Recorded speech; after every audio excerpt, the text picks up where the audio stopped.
Hey everybody, Marcus C. Williams here. And I want to take a moment and talk to you guys about what's going on in Minnesota with this most recent ICE shooting.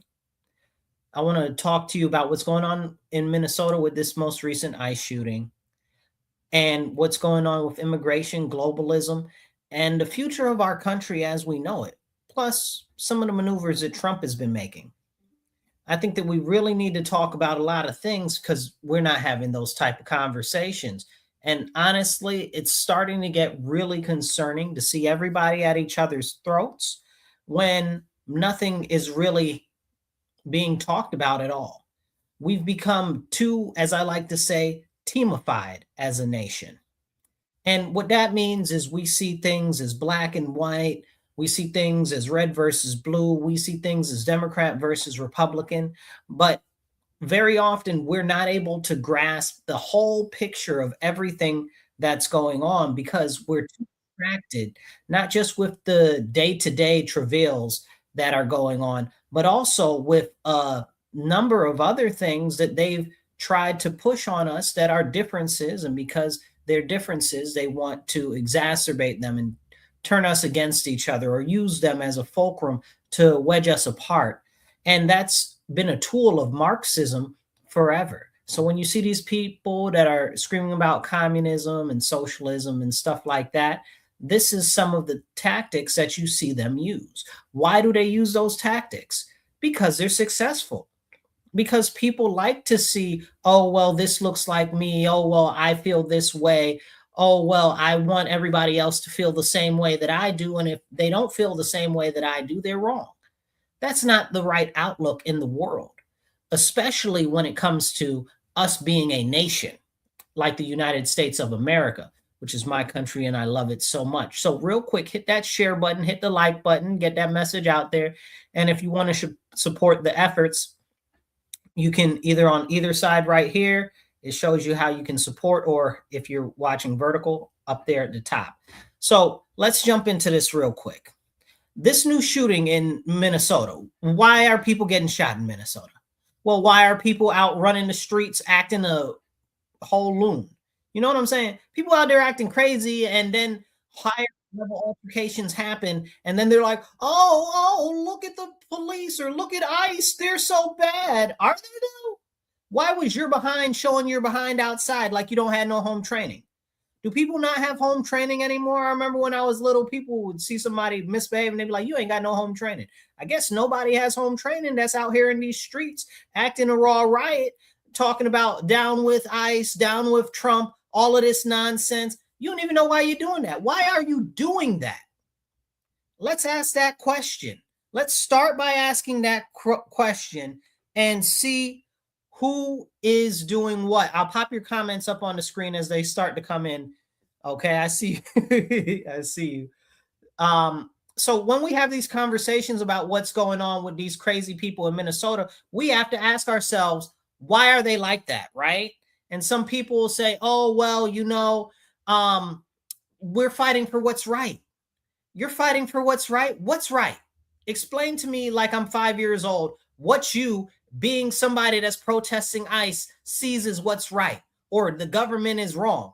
I'm a big anti-government person, right?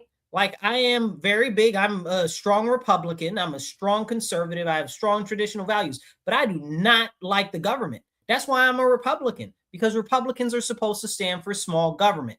Some of them don't, and I got my issues with them. And y'all know, if y'all follow me, I talk about that all the time. But the fact of the matter is, we got all these people that are like, oh, well, the illegal aliens are people too, and this, that, and the duh. Did somebody say illegal aliens are not people? They're just not supposed to be in this country. Hello? Like, make it make sense. Duh. Like, this is what we've got to go. What we've got going on. We need more people to say, hey, check yourself for a second.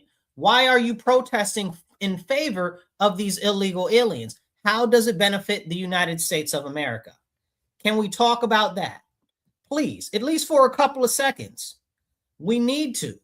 We need to talk about what's going on in America, what's benefiting America, and not standing up for these illegal aliens who didn't even come into the country right. We got all of these people that are trying to come in our country in the right way, but people are standing up and championing for illegal aliens. Somebody's got to make it make sense. Who put in your head that you need to champion for those people? All of the sudden, everybody's a savior of the illegal aliens. Why is that? Somebody must have put that idea in your head. That is not an organic thought. Look at the refugees that are coming into this. It is treasonous. It is treasonous. Look at these.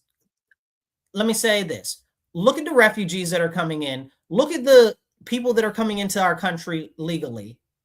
And then you tell me that those people don't deserve to be assisted. Of course, people that are coming here legally deserve assistance. Of course, refugees deserve assistance. But you're out here championing for illegal aliens, right? Like, you're not championing for the people that came in the right way, that went through the hard procedures to actually come into America. You're not out here championing for naturalized citizens and stuff like that. You're out here championing for illegal aliens. You're not championing for the Puerto Ricans and the struggle of the black man. You're not championing for white poverty or anything like that. You're championing for illegal aliens. Can somebody make that make sense? This has to be an inorganic thought, right? Because nobody just woke up one day and said, oh, let me fight for the illegal aliens. Let me fight for these people who I don't know, who don't care about America, who are out here waving foreign flags.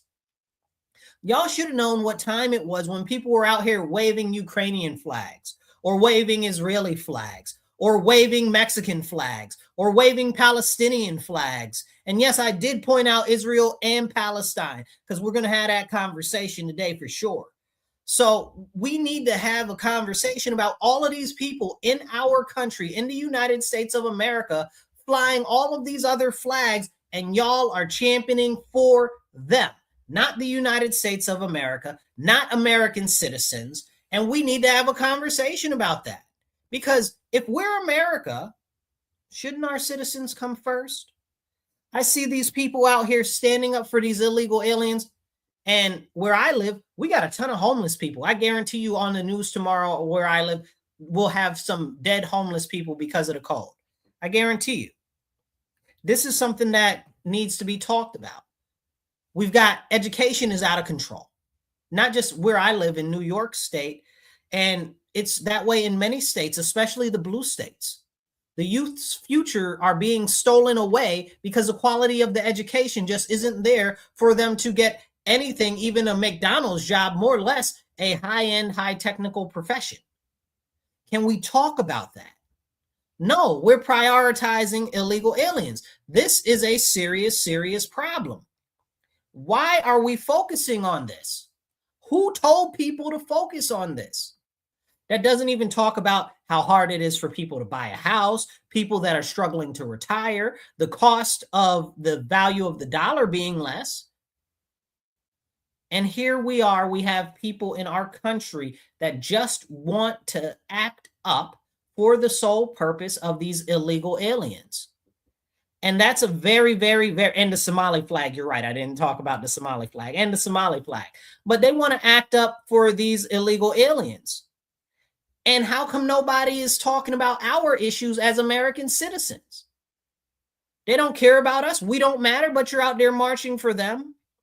I saw my state senator, mind you guys, not my federal senator. My federal senator is Chuck Schumer. Terrible trash. That's a whole separate conversation. But my state senator, Jeremy Cooney, was out there parading around with these people that were crying about something that happened in Minnesota. I don't care about what happened in Minnesota. No offense. I do care, but I don't care because you're my senator. You're not the senator for Minnesota. You know, you're not in the Minnesota State House. You're in the New York State House. Why are you out here with these people talking about what's going on in Minnesota when we got people dying here, getting stabbed here, getting shot here in our district, and you're out there complaining about something that's going on over there? Somebody's got to make that make sense to me. It's really, really, really crazy. And they get into office and they take an oath, not just to our nation and to uphold our Constitution, but also to be representatives of our citizens, not foreigners. not illegal aliens, of our citizens. And here they are protesting and saying, we're going to fight for the immigrants and this and the third. And when they say immigrants, they conflate everything together because it's not about people who are immigrating normally. It's about illegal aliens. Okay? This is very important, and it's a conversation that needs to have. Somebody said it's mostly the people that have TDS. Well, but it's also other people. What's happened is this, and I'll give you an example, right? We had the Renee Good situation, which is crazy because look at her name. How's that her name? And she just so happened to be causing all types of trouble. She was being bad. Like, I mean, are we serious? Like, the whole thing smells royally.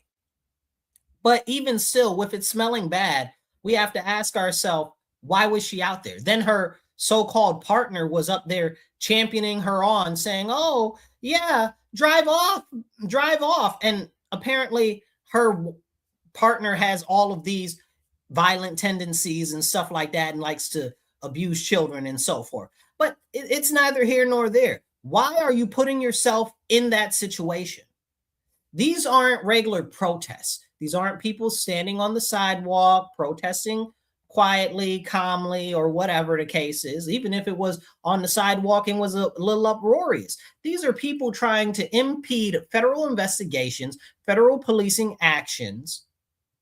And then she's over here trying to run over people with the car. And then people are like, oh, no, they shot her wrongly. No, they didn't. No, they didn't. You know why? Because she had no business to do that to begin with. She ushered that in on herself because she was behaving in a manner, in a way in which is completely unreasonable. And we can't talk about that. Maybe she didn't have to die. I don't know. You know what I'm saying? I'm not God. Everything works on his time. But the fact of the matter is that her behavior in a situation where she was interfering in a federal investigation is what caused her death.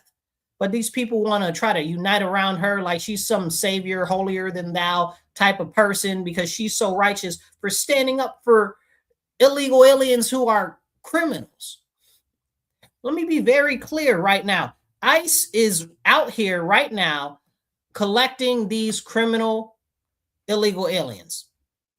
Now, when it comes to ICE, I think that they need to deport more of these illegal aliens. Okay. I think we need to start denaturalizations because a lot of these people are here fraudulently, like I said earlier, out here waving all of these flags of foreign nations, supporting other nations, talking about they're going to topple the American government. You're going to topple the American government for foreign interests? Can you make that make sense to me? How are you going to tell me that you're going to topple America for foreign interests? That's not okay. That's not cool. That's not cute. You are treasonous. You are an enemy of our country and of every American citizen. This is for real. Then, as we have these conversations about this important stuff, we have to ask us, why are they interfering? Who told them that they should interfere in these operations? Is it just because they hate Trump? Is that what it is? Is it because Trump could arrest the devil and put the devil behind bars and they'd be like, free the devil? Like, is this crazy? Like, I mean, what are we doing? What are we doing? They arrested Maduro and everybody's like, free Maduro. Wait a second. The Democrats just last year were talking about how bad Maduro is and what he's doing and how much they support that other crazy lady. Like, what's going on here? Why can't we have this conversation? So we've got these people out here fighting back and forth with ICE and stuff like that. And it's a serious, serious issue.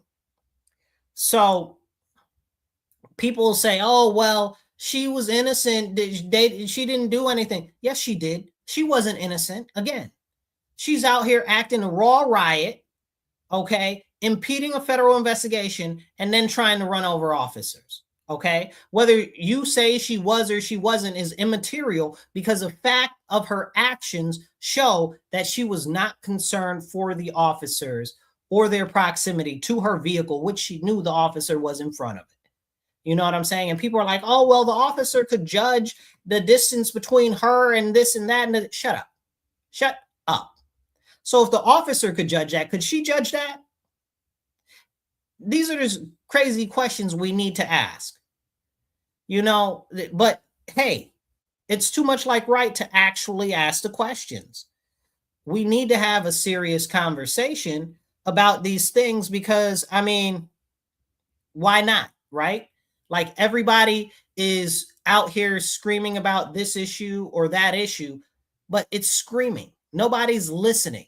Nobody's having a dialogue. And the first question that needs to be answered is, why are you out here for illegal aliens and you don't have the energy to protest for quality education for the children? I have never once seen any protest on the television about these people protesting because of the quality of education for the children.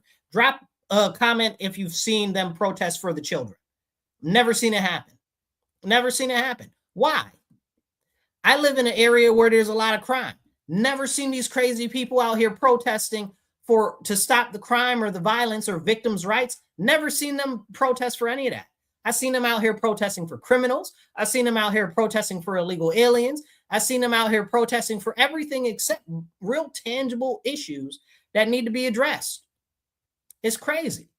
It's absolutely crazy. And nobody wants to have this conversation. But we must have those conversations. Please hit the like button and the share button. It doesn't cost you nothing. All right. And if you want to support, you can support on the side of the screens, tell you how to do it, or right above on the top, depending on if you're watching us vertical. So as we have these conversations, it's important that we ask those questions. Why are these people out here? Right? Like, why are they out here protesting for these illegal aliens? Who told them that that is a righteous cause? Somebody had to tell them. Well, I'll tell you who told them. The internet told them. The internet told them. These crazy institutions told them that. And Trump hasn't even really been in that long, and he hasn't deported that many people. You know what I'm saying? Obama deported more people. Bill Clinton deported more people. And we can't have those conversations because I guess Orange Man bad, right? Orange Man bad. That's all that anybody has to say. And a lot of these people that are in these different riots and stuff like that are paid agitators. You know, they'll say, oh, well, some people are paid protesters. Yes, some people are paid protesters. But the more important people to watch are the paid agitators. Okay? We got to look out for them because they'll be in these different groups throwing rocks, hitting people, pushing people, causing problems. I saw this one lady in my area talking about she's going to be passing out whistles for people to impede the issues with the with that ICE are doing, right? So she wants to stop ICE and make their job difficult.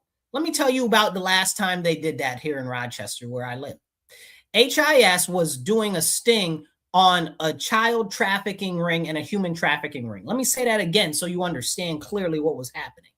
HIS, Homeland Security Investigations, that's like the DHS version of the FBI, okay?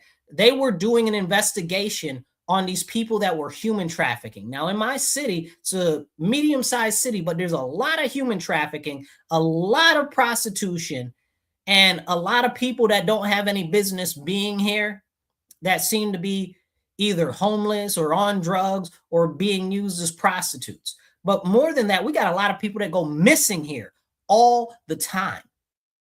So HIS was going after these human traffickers. And all of these protesters came out of the woodwork to try to stop them from pulling over these human traffickers, which were charged human traffickers, by the way. That's why they had a warrant out for their arrest. Like, can we be real about that? Then my mayor got on the TV along with the police chief. The mayor's up there like, the police shouldn't have helped them do crowd control because they needed help. There was like 8 HIS officers and then like a crowd of like 70, 80 people. Like, why wouldn't they call for backup? This is real serious. Like, we need to talk about that. But no, they don't want any of these people out here to actually be arrested. You mean to tell me what is going on? And yes, everything that I say, I firmly stand by.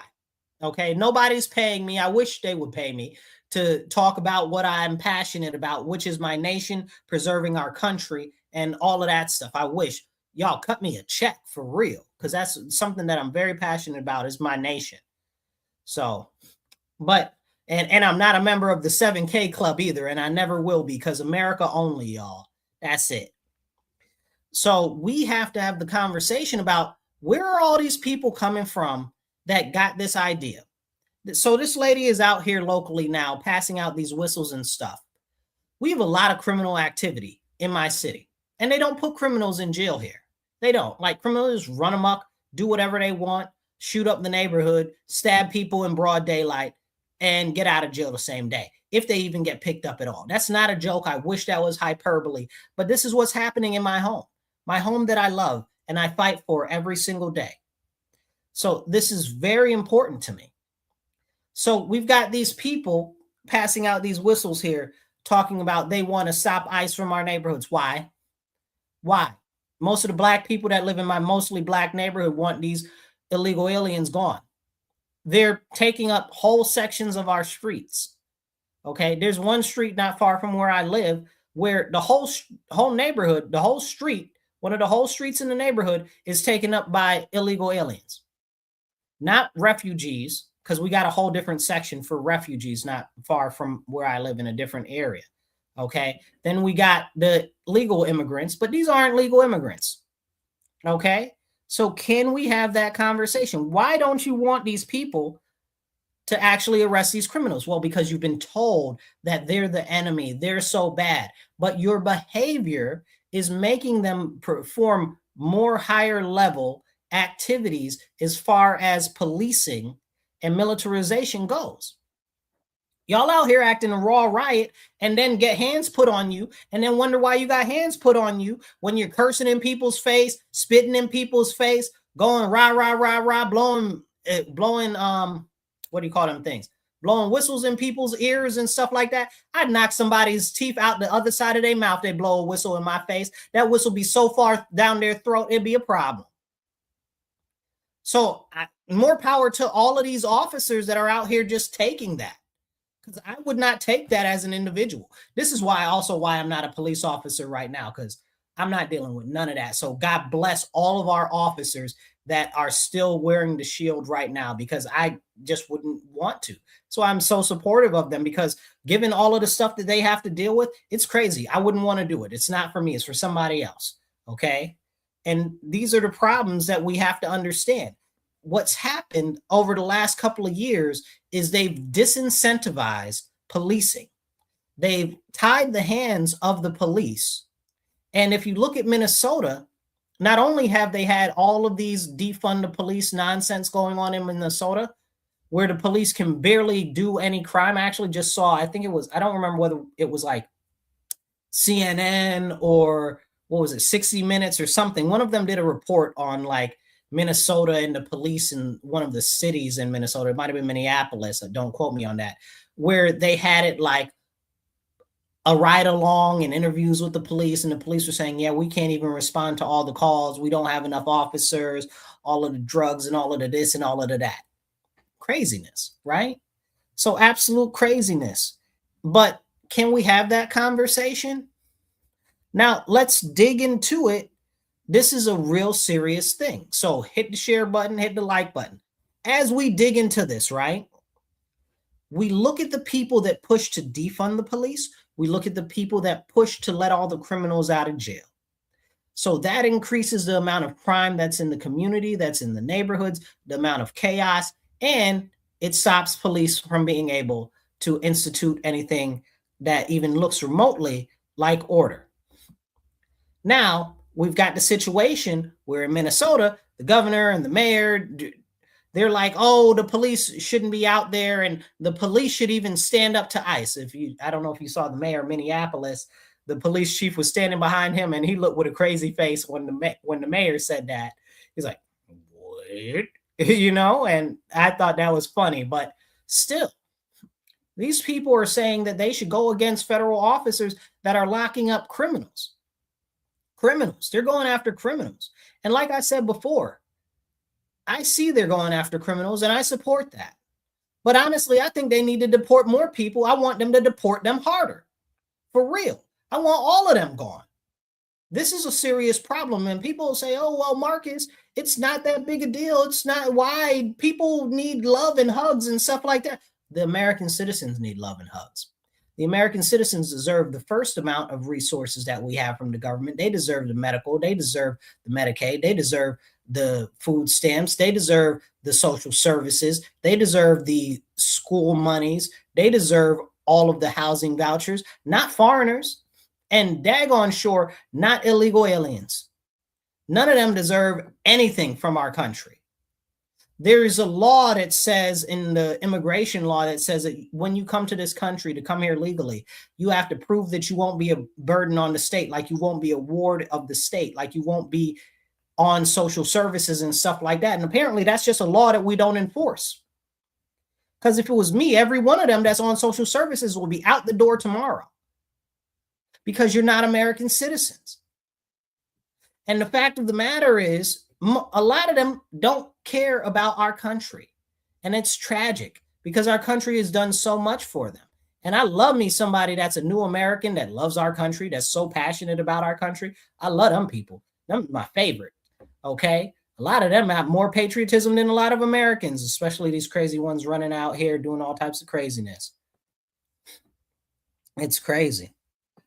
And as we have these conversations about these serious issues of what's going on in Minnesota, let me jump ahead to what happened today, this morning, where I don't know. I guess this lady was out there acting a raw riot in front of ICE or whatever, impeding them as they usually do. And then she got all in their way and they pushed her out of the way. So some guy comes over and starts to act a raw riot, right? Allegedly, he's trying to help her, but really he's interfering in what's going on. This is how people behave. So they try to blow that out of proportion, and then they try to paint him like some innocent bystander or whatever when he's armed, right? Now, I'm very strong on the Second Amendment. I believe very firmly in carrying a firearm. I believe very firmly that everybody should be armed, but that's a separate conversation. The point is we got these people online, and many of you might have seen them telling people to take up arms against ICE and to shoot them and to do all of this and all of that. And I'm like, are you serious? Like, who's paying these people? You really need to think, who's pushing this? They're pushing people to shoot federal officers? What's that going to lead to? And that's a conversation we need to have. What is that going to lead to if they start shooting officers? Can we have that conversation? We need to. We need to have that conversation, but nobody wants to have it. This is a serious problem. Why are we not talking about what happens if they shoot federal agents? When they're out here talking about they're going to shoot federal, I'd lock everybody up online. I'd go after every single person online talking about, oh, they're going to shoot federal agents. That's a thought for inside your head. You know what I'm saying? Like that's not something that you say out loud. Like, are you crazy? Like, that's real problems. Like, you're tripping balls. Like, what are you doing? What are you trying to encourage? Like, they're trying to encourage the deterioration of our nation. They're trying to encourage separatism. They're trying to encourage division. They're trying to encourage a so-called revolution. Now, wait a second. They want a revolution in our country in honor of foreigners. I want you to think about that for a second. These people want a revolution in honor of foreigners in our nation. They're all treasonous. They should all go to prison. Facts, full stop. Okay? Like, I'm not a big fan of the government. I think the government should have been tipped over and poured out a long time ago. And I stand by that. Okay? But the fact that you want to overturn the American government, not for the citizens, for foreigners and foreign interests and Marxism and socialism, which is antithetical to our nation's foundations, that's crazy. That's crazy. That's treasonous. And that's the behavior that they're trying to be out here and they're pushing. This is really crazy, and it's a problem. But nobody wants to have that conversation. These people are creating the situation that they say that they don't want. So clip this. This is exactly what they're saying they don't want. They say they don't want military police. Okay, they say they don't want more federal policing, but they're out here acting a raw riot. So what is going to happen if they behave crazy like they're acting up? It's going to encourage more heavy federal level policing. And people like me who have been speaking up against that for years, like I can't even say no to them because you're out here doing everything that you can to hinder legitimate federal interactions and searching for these criminals. Like, I don't want them to militarize the police more. I don't want them to federalize the police more. I've been arguing against that for years. But here, all of a sudden now, Trump is in office and he's a good bad guy. So we're going to focus on him and what he's doing and make him like he's some new Nazi leader or something like that. Like he's Mr. Mustachio. So everything that he do must be wrong and evil, and we'll show him, right? What type of crazy nonsense is that? If these people that call themselves socialists and communists and anti-fascists are out here behaving all types of crazy, they're behaving all types of crazy, what do you think is going to happen? You think they're not going to have to call in more federal level police? They're not going to have to call in the National Guard if you're behaving all crazy, preventing them from doing their actual duties? Do you think that that's not going to happen? So you tell me that you don't want it, but then you behave like you want the belt. You know, you ever have a little kid or babysit a child and they're like, oh, well, and they do something bad and you're like, I'm going to spank you. And they're like, no, I don't want a spanking. But they keep doing bad behavior. Well, clearly you want the belt if you're going to be out here, keep acting a raw fool. I don't want the military to move in. I don't want them to issue the Insurrection Act. And that's another thing. Where is all this talk of the Insurrection Act coming from? It wasn't from Trump. It wasn't from, what's his name? Stephen Miller. Like if Stephen Miller ain't saying it, he say some crazy outlandish stuff sometimes, real way more serious than even I would be like, you know, maybe you need to have one cup of coffee, not two, dude. But even he didn't say anything about putting that forth. So it's coming from the news and these leftists that are like, oh, Trump's going to use the Insurrection Act. Trump didn't say anything about that until they started talking about it. And he's like, no, I'm not going to use that or whatever the case is. But you're saying you don't want the boot, but you're doing everything you can to circulate this concept that they're going to use the boot because of what you're doing. And then you go out and you keep doing what you're doing. Can you make that make sense to me? If you don't want that end result, why would you behave in the manner that's going to usher it in? And who's really behind the scenes pushing that? We need to have these conversations because clearly all of this stuff is orchestrated together. It's all working for one purpose. And I tell you this right now. What's happening, and I call it the shadow hand, right? We've got foreign interests. We've got billionaires that are largely funding these nonprofits and these activity groups that are out here acting a raw riot, and some of them that are just behind the scenes doing some other shady stuff. We've got these people that are just plain corrupt that want to use all of the chaos to raise up their own sales and benefit their own selves and their own bank accounts. And then we've got China. So these are the fingers of the hand that are behind the scenes moving stuff around. And they're all working to the same goal, which is instability. Because off of the instability, they gain power.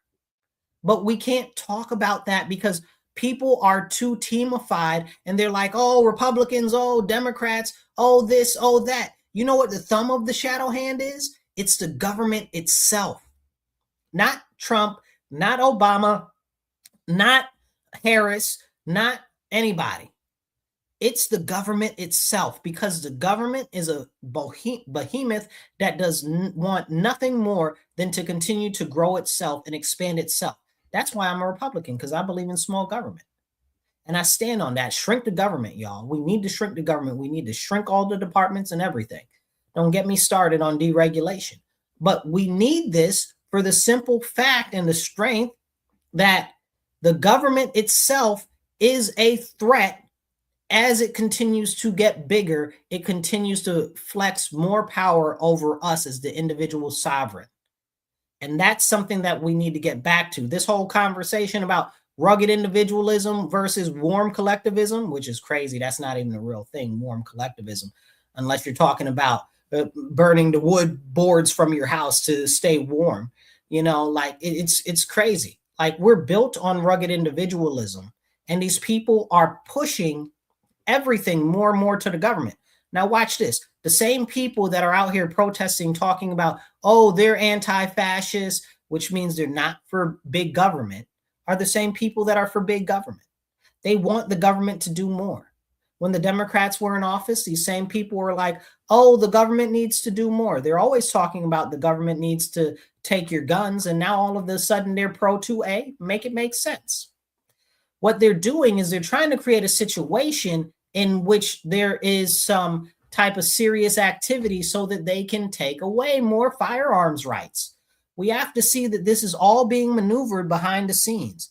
It's very, very serious, and we need to have this conversation. But there are so many people that'll try to detract. There are so many people that'll try to say so much crazy things, and nobody will say anything.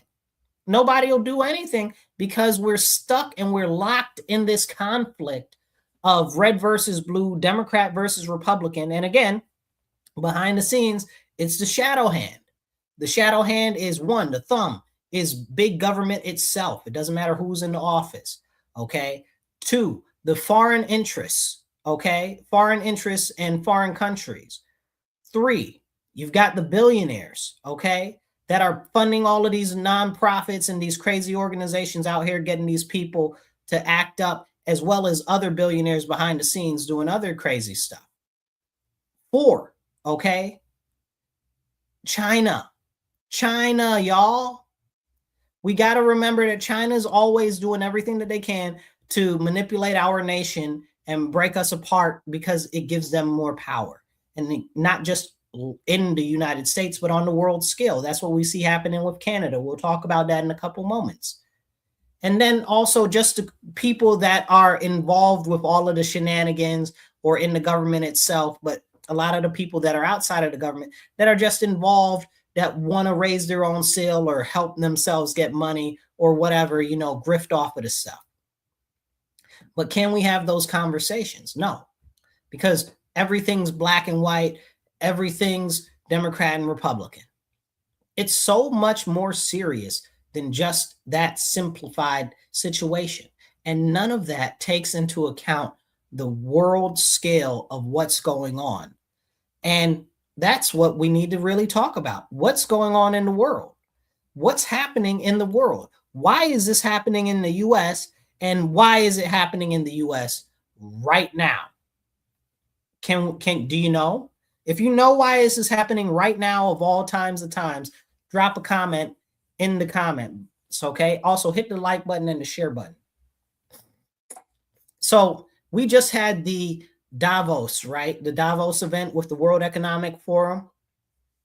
And in the World Economic Forum, that's where all of the super wealthy people and the leaders of the Western world and everybody from all around the world that has all the money, they go to Switzerland and they all party and hobnob together and talk about how they're going to rule over us poors and what they're going to do to us and where they're going to move everything in the future. That just happened at Davos. Drink water, stay hydrated. So that just happened at Davos. And we had Trump go up there, and Trump spoke, and he was like, listen, I'm not playing with none of y'all. Y'all been manipulating America. Y'all been acting a raw riot. And since I've gotten back in office, all I've been doing is handling business. I'm working on fixing our economy. I'm working on making us the strongest nation in the world, and we are. And I've done a great job. And he went on to say, and look at Canada acting a raw riot, talking about they're out here going to be best buddies with China now. Now, if you guys don't know, there's a history there with China and Canada, and China really letting all of these people from China, I guess you would say, infiltrate Canada. So with that happening and people not talking about it, go look up what happened with Huawei and the Huawei's daughter. I think she was like one of the high-level executives of the company as well, vice president or something. But look up what happened with that. Okay, look up the Chinese training in Canada. Look up that. Look up the Chinese police stations in Canada. Look that up. So Mark Carney is over there, all there sucking on the toes of Xi Jinping, and so is England right now. England's about to open up a giant, what do you call it? A giant embassy that is right over these giant data cables, in which China can easily hack into because it runs right underneath their huge embassy, which is a couple hundred rooms big, which people are talking about. They're going to kidnap people off the street and hold them there and torture them, because that's what China does, international repression. So you can look that up. So this is something that's very serious, what's going on. So when Canada says, oh, we're going to get all buddy-buddy with China, that's a problem. Like, are they dumb? Like, are they stupid? Like, Mark Carney isn't stupid. He was the head of the BIS. And if you want to look up some shady type of people, you think the World Economic Forum is shady, you think George Soros is shady, you want to talk about these international bankers. I seen some of them comments down there. I see the group chat going, okay, the international bankers. Talk about the BIS. Go look up the BIS, the Bank of International Settlements. Craziness. Like, if you thought the IMF was bad, they're way worse. Look them up too if you don't know who they are. So when we have these conversations about what's going on over there, Trump's talking about how great a job he's done. He's refocused America on America and America's interests. And this is what he's talking about in his speech. But what was very interesting is, he was like, listen, we're going to do what's best for our country. And you're either with us or we're just going to cut you out. And we're going to work with whoever's with us. And that's something that's very, very, very interesting, you know, because usually if you look at the world stage, it's everybody wants to do this whole bilateral, bicameral, whatever you want to call it, cooperation nonsense travesty, right? Like the UN. The UN is super trash. I'm glad we're getting out of the UN. Let's get out of the UN. Okay? Because the UN is outlived its usefulness. You know, it started off as the League of Nations and it was serving the interests of the United States, and it no longer serves the interests of the United States. So we need to get out of the UN. Later for the UN. I guess we're still in the UN because there are like these green regulations and some health regulations or whatever that we're still dealing with. But we just pulled out of the World Health Organization. Thank God for that, because didn't nobody want the nonsense going on over there that they got going on. So we're out of that. Lord willing, we'll get out of the UN soon. And I don't have a problem with getting out of NATO either. So a lot of people, yes, Rochester, New York. Terry, that's you. I see you. Rochester, New York is where I am, Terry. So when we're talking about this stuff that's going on internationally, we have to understand that there's a lot of pieces in play. Greenland is in play. Trump talked about Greenland there. He's like, listen, you're either going to give me Greenland or you're not going to give me Greenland, and I'm going to remember that y'all didn't give me Greenland. So before he left over there, he had a deal worked out where essentially we're going to get rights in perpetuity to Greenland or whatever. We'll see how it comes out at the end of the day. So I honestly wasn't very happy about that. I kind of want Greenland to be part of a territory of the United States of America now. You promised me, and now you're talking about some other rights in perpetuity too. I don't want rights in perpetuity. I want it to be part of America. Period. Full stop. Okay. You sold me a dream. I want the dream. Give it to me now. Okay. So, I say that as a joke, but it's really, really a real thing, you know, and we need to have these conversations. If we look at the issue of Greenland, right? And I'm going to get back to the Davos situation in a second. If we look at the issue with Greenland, we need Greenland strategically because it's right between North America and Russia, right? So if missiles were to come from Russia, the shortest way would be over the Arctic, which would be right to us. So there's also the option of international trade up there. So the more international trade activity, if you don't have safety and security in those routes up there in the Arctic, then the enemy's going to dominate it. It's that simple. So we need control of that area over there. You know, honestly, I believe very firmly now, look, if you look at it on a map, we need Svalbard also. Slavbad, or however you say it, we need that also, which is another island chain. I think Norway owns them, but we need them too. So that'll be interesting, but we'll see what happens. We'll see what happens with that. But we need it because we're building this Golden Dome concept, which, if you don't know what the Golden Dome is, I encourage you to look into it more. But essentially, it's like a missile defense system to really block anybody from shooting missiles into the US. Okay. Now, Canada, and this goes back to Mark Carney and his nonsense with China, Canada is supposed to be working with us to build the Golden Dome, but they want to be jack-offs and they don't want to help. And this is the problem. This is why we're at odds with Canada right now. And somebody will say, oh, well, it's because we told them we want them to be the 51st state or whatever the case is. Good. They should be. Okay. And people will say, oh, well, it's America is being colonialist or imperialist or whatever the case is. Who cares? I don't care. I want America to be imperial America. Like, I don't know what you guys are talking about. You don't want it. We're being colonialist and imperial. So America should be the most dominant country in the world. And I say that because I'm an American. If I was French, I probably think it's the French. Okay. But that's where I stand on the thing. Full stop. It's my nation. We need to be focused on our people, and we need to be focused on growing our country's economy, our defense, and helping out our people. Like, what's wrong with that? Like, people are stupid. Like, are you serious? Like, it's really, really bad.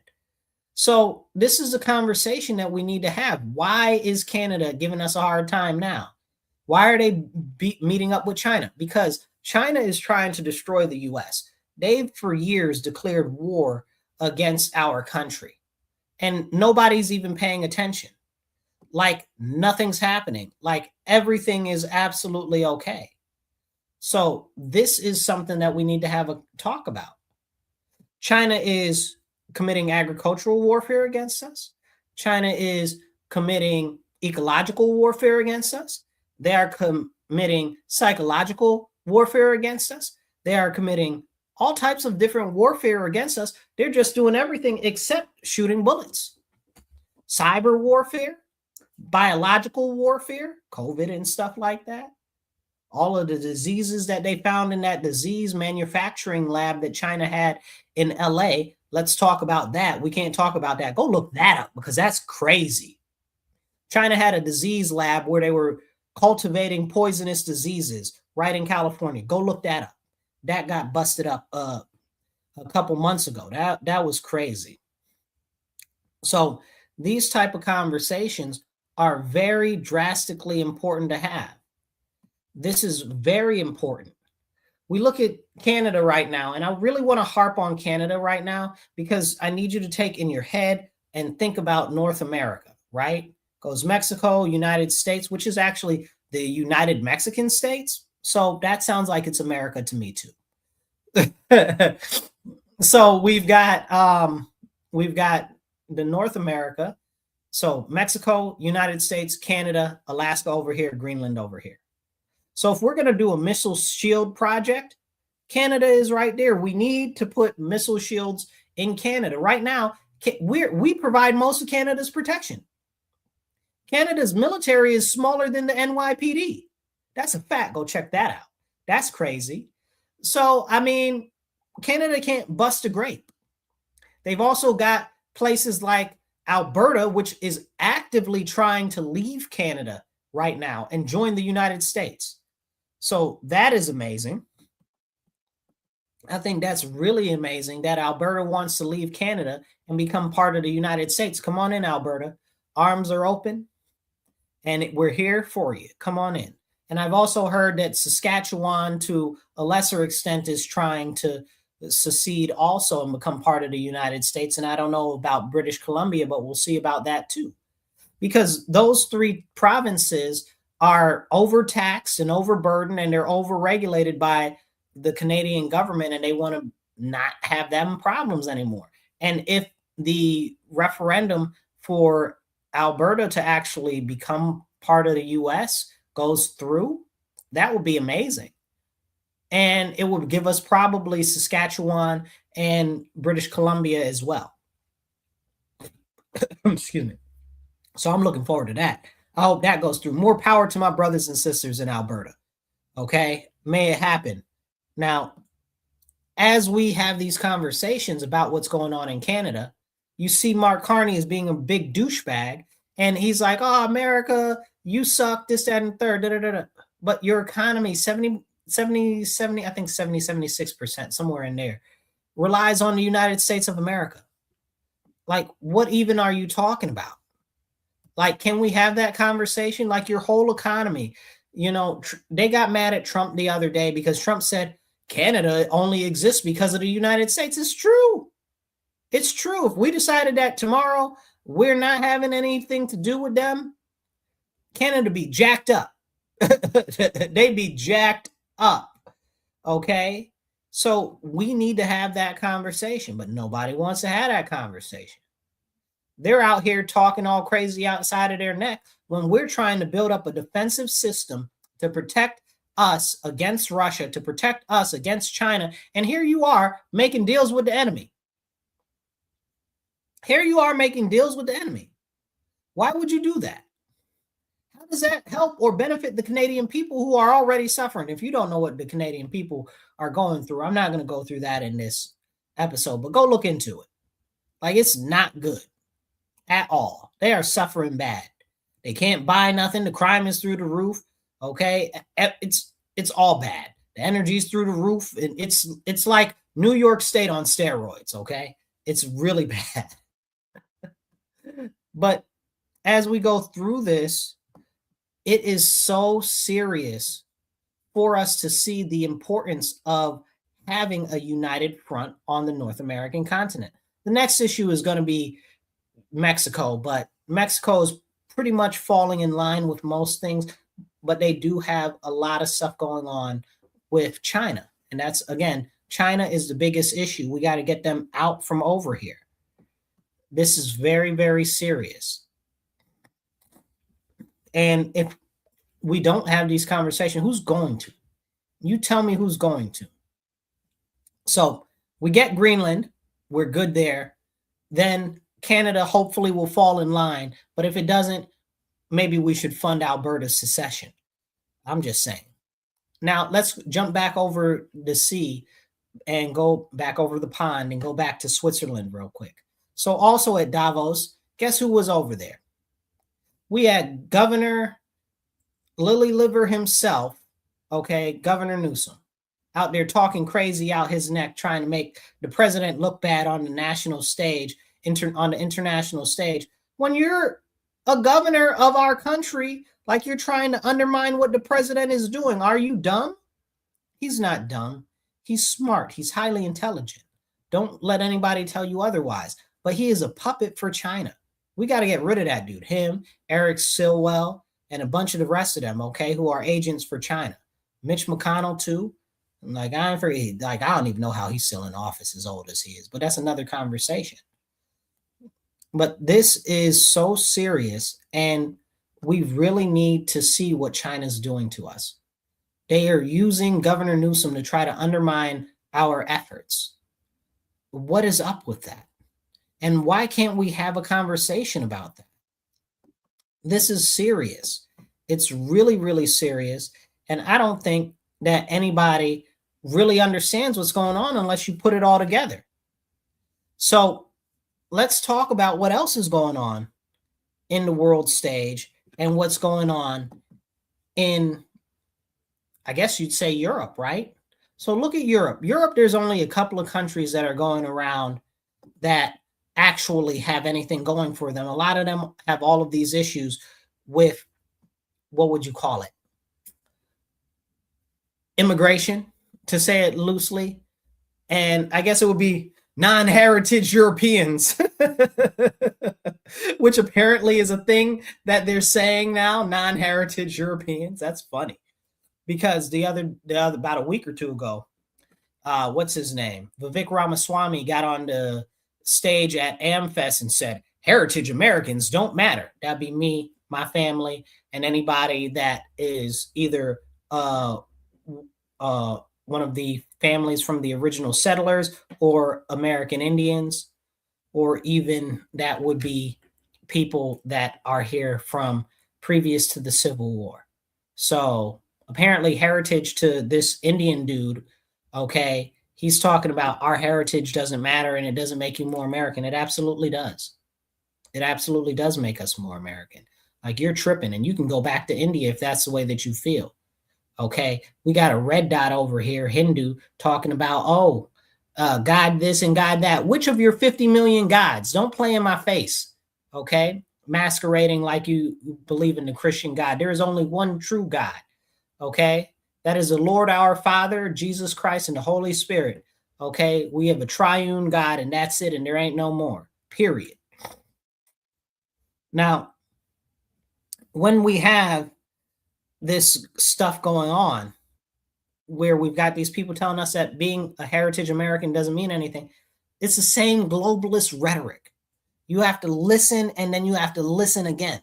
So now over in Europe, they're talking about all of these people, these foreigners and stuff like that, are causing problems because they're non-heritage Europeans. And it's true. It's very, very true. And that's a problem.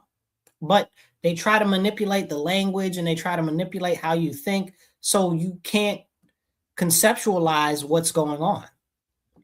And when they do that, they got you. And that's what they want. They want to have you in a position where it doesn't matter whether you believe what they're talking about or not. They want to have it set up so you can't think outside of their little box or their little confines. And this is where we're going. So now we've got all these places in Europe that have problems with all of this migration nonsense, and it's tearing their whole area apart. So what Trump is saying, Trump is over there like, listen, UN doesn't work. The European Union is for trash. Okay, NATO doesn't work. Okay, we've been paying for NATO. We've been the ones who have been supplying NATO with all the weapons, and nobody's really paying their fair share. And that's serious, because we can't carry the weight for all of Europe, and then Europe wants to go and fight with Russia. We don't want to fight with Russia. You know how expensive that is? Not just money, but in manpower, in industrial power. Like, why would we want to fight with Russia if we didn't have to? Like, but France is over there like, yeah, we're going to fight with Russia and all of this and all of that. It's crazy. We're not doing that. We're not doing none of that. So why would we? And this is what people need to think about. If we're over here funding everything that goes on with Europe, we're funding the European Union because they collect more, I guess you would say, fines on our actual companies that are operating over in Europe than they actually get money-wise, monetarily. And that's kind of crazy. That's really, really crazy. And people need to look into these things, because this is all important. It's so important, but they don't want you to think about it. They want you to be distracted. They want you to be distracted. And who's this? Yeah, you're right. The other countries aren't doing their part. We're doing most of the work. We're carrying the water for everybody. And that's what we're having to deal with right now. And it's expensive, bro. It's expensive carrying the world on your back. And Trump doesn't want to do it anymore. He says, we're done with that. So he said, if the UN isn't going to play ball, we're not messing with them. We're not funding them no more. We're out of the World Health Organization, and we might be out of NATO. And people are like, oh, our allies in NATO, our allies in NATO. What allies in NATO?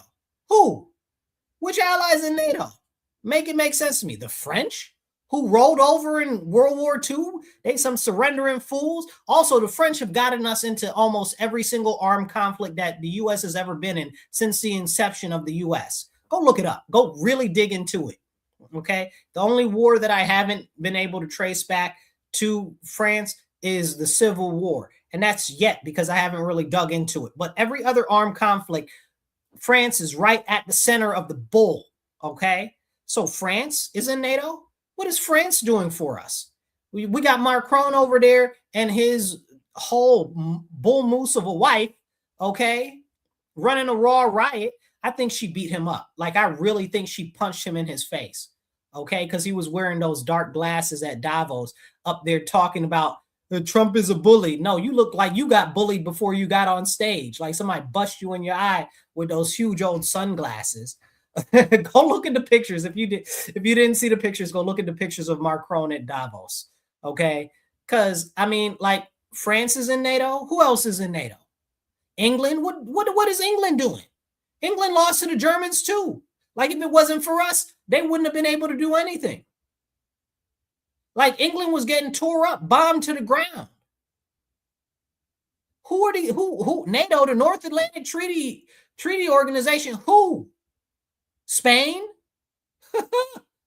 You know, Italy? Like, who in, I mean, maybe Italy a little bit now, but Italy got its own problems. They don't even got enough jobs for their people. Their social security and everything is all jacked up. So Italy can't barely do nothing about themselves. Shout out to, what's her name? Maloney, Georgia. I like her. Okay. She's trying to do some things for her country. Good luck for her. I hope she succeeds. But the rest of these clowns out there, Portugal, who is in NATO? Sweden, Norway and Sweden, who gave up to the Germans and helped the Germans. By the way, oh, well, they were, what do you call it? Non-combatants. Bull sugar. Tell that lie to somebody else. Okay. Learn your actual history and affairs. Like, it's crazy.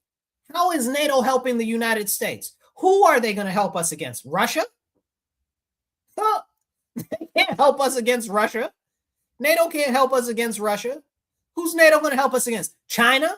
They're in bed with China. So who is NATO going to help us against? What, Africa? Africa's going to attack America? Africa ain't got, they don't have one unified nation state on their continent. Is Australia going to attack America? Like, who is the North Atlantic Treaty Organization going to help the U.S. fight against? Who? Like, if you know who NATO's going to help us fight against, please put it in the comments, because they ain't got no hands for Russia, okay? And they definitely ain't about to fight China. So who they going to help us fight? What is the point in NATO? Are we going to fight against another rise of Germany again when Germany's part of NATO now? Like, who's on crack? Who's stupid? They must take us for fools, you know? And here's the thing about NATO, right? Like, we've got all of these other military pacts and military treaties and stuff with these other people for defense and stuff like that. We don't need NATO. Like, we don't need NATO. We absolutely don't need NATO. There is not one. So somebody drop one reason why we should have NATO in the comments. Drop it in the comments. I want to see it. So this is the thing. We don't need NATO. NATO needs us. This is why they're over in Ukraine right now talking about, oh, we're going to help them in Ukraine. Who are you going to help in Ukraine? You can't help yourself. And Germany's out here rebuilding their army. I'm not so keen on that. I don't trust Germany. We see how Germany gets down. Okay? Every time, you know. So I don't really mess with Germany as a whole, as a concept of a political agency. And also the European Union, right? Like, all of these groups in NATO are all part of the European Union. And I know the European Union is more of a geopolitical economic unit, and NATO is more of a warfare situation. But because they're part of the European Union, if anything were to pop off in one part of it, the rest of the people would do something about it. So what are we even doing? Somebody make it make sense. Like, all of the contrasting and conflicting different security pacts and treaties and stuff like that we've already got going. We don't need NATO. NATO's not helping us. It's costing us a ton of money. It's costing us a ton of money. And I'm sick of it. Somebody said it was the Soviet Union who defeated Hitler, not the Americans. So that's not true. Okay? There is some truth to it, but it's not true. But I do appreciate you commenting with something that actually has some value, because there's a lot of people out there commenting dumb stuff. So I appreciate that. So as we talk about NATO and we talk about how people are out here, oh, poor NATO, NATO's sad, and they're going to be mad at us, and they're our allies. In what? Us putting our troops in their countries? You know what I'm saying? They don't have any armies. What is an English army? Hello? What is the English army? Explain it to me like I'm 5.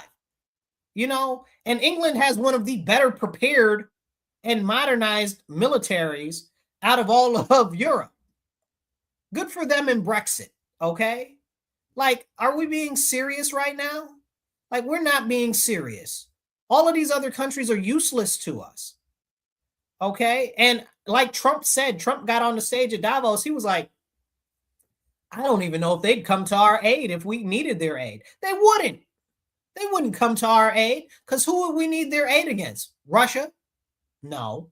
China? Possibly. And they're all in the pocket of China anyway. So they wouldn't come to our aid. What are they going to do? Going to say, oh, China, be nice. What are you going to do? What are you going to do? You're not going to do nothing. All they want to do is beat down on Russia because Russia is one of the few countries that isn't a member of these international banker collectives. Also so happens to be that Iran is not, but that's a whole nother conversation. Okay? Like, are we serious? Are we being really, really, really serious? Somebody said we've become that Germany. I don't know what that means, but please clarify. We are the world's bodyguards. We are.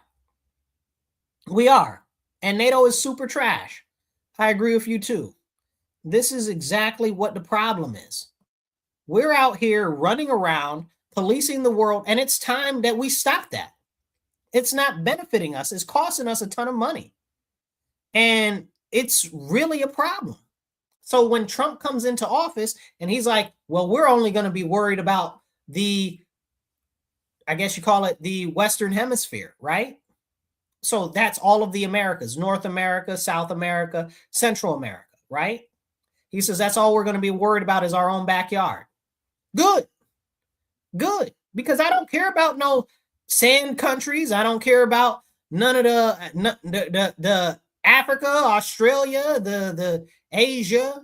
Outside of Japan, I kind of like them. And the Philippines, I got a special affinity for them because we need them to become a state. We need them back. We should have never gave them up. We treated them bad when we had them, and we need to treat them real good and offer them full statehood if they want it, or they can just become a territory. So, but that's a longer conversation. I talk about that often. I really think that we need them back in the fold. Cuba too. Cuba's next though. We're coming for Cuba. Cuba's happening real soon. Next couple of months, maybe. We'll see what happens with Iran, but we'll be at Cuba soon. Okay? We're working on becoming the power in the Americas once again. Once again. We're working to run stuff in Americas once again because China has put their foot all in our backyard. Right now, they've just built last year a $3.5 billion deep water port in Peru, which means that they can put military ships in Peru. And now the U.S. Trump is putting a $1.2 billion port in, I forget what it's called, Calico or something like that, which is right near the port that China has, because we need a presence in South and Central America. And we can't have China there. China's all in Nicaragua. We're probably going to go in there again. If you guys don't know, we went into Nicaragua before back in the 80s under George Bush the father, and that was to get rid of Noriega. So if you've heard of Noriega before, that's that whole situation. But China's all in there. They're all in Jamaica. Ask a Jamaican about the Chinese in Jamaica. Ask them what's going on there, you know? Ask them. Ask them why they aren't fighting against the Chinese. Anyway, let me not go in that direction. But ask them why they're not fighting against the Chinese in Jamaica. Ask the questions. Okay? We really, really, really need to actually focus on America right now. What we can control and where we can control things. So Trump's put out this new proposal with the Board of Peace, right? And people are asking him, oh, is that going to rival the UN or this, that, and the third? And Trump's like, UN sucks. They haven't been doing what they're supposed to do for years. And now it's an issue with the UN trying to even establish anything. You saw the issue with, what was it, UNRWA? the people in the United Nations that were supposed to be doing the schools and the health and stuff in Palestine, and they were using them for trafficking different bombs and missile materials and all types of stuff is crazy. It's crazy, you know. And I'm not a big person that trusts Israel, but I distrust the UN more than I distrust Israel, if that makes any sense. So I believe them on this case. But this is the problem. This is the whole issue. Right now, the UN is not actually doing what we need them to do as America. So Trump said, that's fine. Let them do what they're going to do. We're going to open this board of peace, and the board of peace is going to actually administer the whole area of Gaza. So they're going to put all of this funding into it. They're going to work on rebuilding it. They're going to work on protecting it. And he's got all these different nations that are a part of it. He offered even Canada to come be a part of it. Canada said, well, we're looking at it, or whatever the case is. And then I think it was the foreign minister or whatever they got in Canada was like, no, we're not going to do it because, yeah. And Mark Carney said all that crazy stuff at Davos. So Trump said, well, I'm taking back my offer for you to be on this board. And previously, Mark Carney was like, well, we just started trying to figure out the financing options because a permanent board membership comes at the cost of $1 billion. I'm not sure exactly what that money is going to be used for, whether it's going to be used as like an investment account to do different projects and stuff, or whether it's going to be used for any type of military or security funding. I'm not sure what that'll be used for, but it's kind of nice that we won't be the ones spending all our money. Drink water, stay hydrated. So as we see what's going on with this thing with the Board of Peace, it's very interesting, and we'll see how it works out, because the people were asking Trump and interviewing him and saying, is that going to rival the UN? He said, I don't know, maybe, could be, you know. And if you look at the countries that he's trying to bring into the fold for that, he's even offered Russia to be on the Board of Peace there. Now, Russia is a big power in the world too, and I feel like a lot of people forget this. And this is something that has a lot to do with everything else that's going on in the world. Russia is a superpower. Like, I don't know why we play like they're not. Like, they're not as strong militarily as they used to be, and that's because of the fall of the Soviet Union, but that's a whole nother hour separate conversation. But they're becoming more powerful again. Good for them. They need more children, but that's a whole separate conversation. So they're arming back up, and they've got many groups like the Wagner Group. You guys have heard of them, I'm sure. Okay, go look them up if you're not familiar. But they've got these private military groups that are out there serving their various roles and pushing out what they want in all these different various countries. And they're very powerful. Russia's very powerful on the world stage. And they've got a leader that's really serious business for Russia, and that's Putin. And that he's doing a great job with Russia. Okay, even if people don't like him or don't like Russia, I don't like Russia because I'm American, you know, old habits die hard, you know. But he's done a great job for Russia after pulling them out of what was a complete destructive era at the end of the collapse of the Soviet Union. Like, there was complete destitution. So it's not crazy that all of the people there love him. He's the only leader that a couple of generations know. And he's also done great things. So the older people know a lot of the great things that he's done. They see what he's done, and they're like, okay, he's cool. Now, what's happened is Russia has tried to normalize their dealings with our country since they turned into the Russian Federation and no longer were the Soviet states, the Soviet socialist states. So, I mean, it's no wonder Trump is like, hey, come be a part of this board because you are a world power and we need to work on normalizing relationships. We do.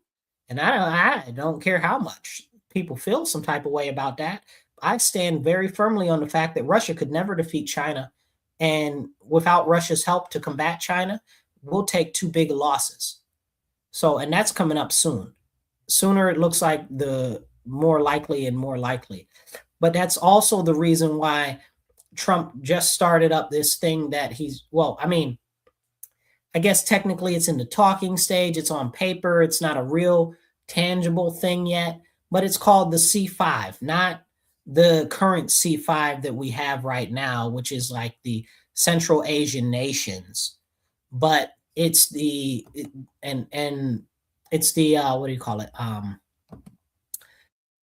The excuse me. It's India, China, Russia, and America and Japan. So those are the countries that are going to be in it. Now, I don't think that China should be in it. Y'all know, if y'all watch me, y'all know how I feel about China. I can't stand me in China, but the US, China, Russia, India, Japan. So that's the five nations. It's the C5, and it's not the C5 plus one, which is, again, that's the Central Asian nation. So if you look it up, you got to look up the difference, because the C5 plus one is Kyrgyzstan, Kazakhstan, Turkmenistan, Tajikistan, and Uzbekistan. So there is a difference, and we do have to make sure that we're actually acknowledging that they're different things. So those are important things. So we'll see what happens with that. If that ever comes up, that would be very interesting. So I guess the concept is it supposed to be like something similar to, but different from the G8, where the world powers that are world powers in population and economy actually get to talk out different issues and work and collaborate on different things. And what's going on is they really want each area to have, each country to have its own area, like a sphere of influence. Like if you go back and you study the Cold War, you'll hear about sphere of influence and stuff like that, but it goes and it transcends just that period of time. It's before and it's after. Sphere of influence is very important when it comes to economy, politics, and warfare. So that's very, very important to talk about. But if we were to do this thing with the C5 nations, we could just completely get away from most of what the G7 is doing, which isn't really helping us. Plus, Trump always said that he thought that Russia should have never been kicked out of the G8, and that's part of the problems that we're having today. I agree with him on that. Like, again, one of the largest powers in the world, and you're like, oh, well, we don't like you because you're bad, because you used to be bad, but now we just don't want to like you and let you in the club, even though you got rid of the socialists like you said you were going to. You broke apart your empire like you said you were going to. And, we just don't want you in the club now because we're doing things that are involving these private bankers and these banking cartels, and you don't want none of that. Okay, chat, get with me on that. Y'all know what I'm talking about. Okay, they don't want to be part of that banking system. Y'all know exactly what I'm talking about. So this is the conversation that needs to be had. It really, really, really does, because this is a worldwide international situation. Everything that happens here in the US has international repercussions. Everything that happens internationally has repercussions in the US. But we can't have those conversations because they've got us so distracted and everything is so teamified and all of this and all of that.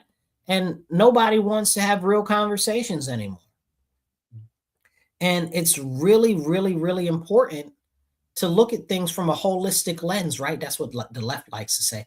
Things are holistic and stuff like that. But when we have these conversations, who's listening? Who's paying attention? So hit the like button, hit the share button real quick, and get this message out there.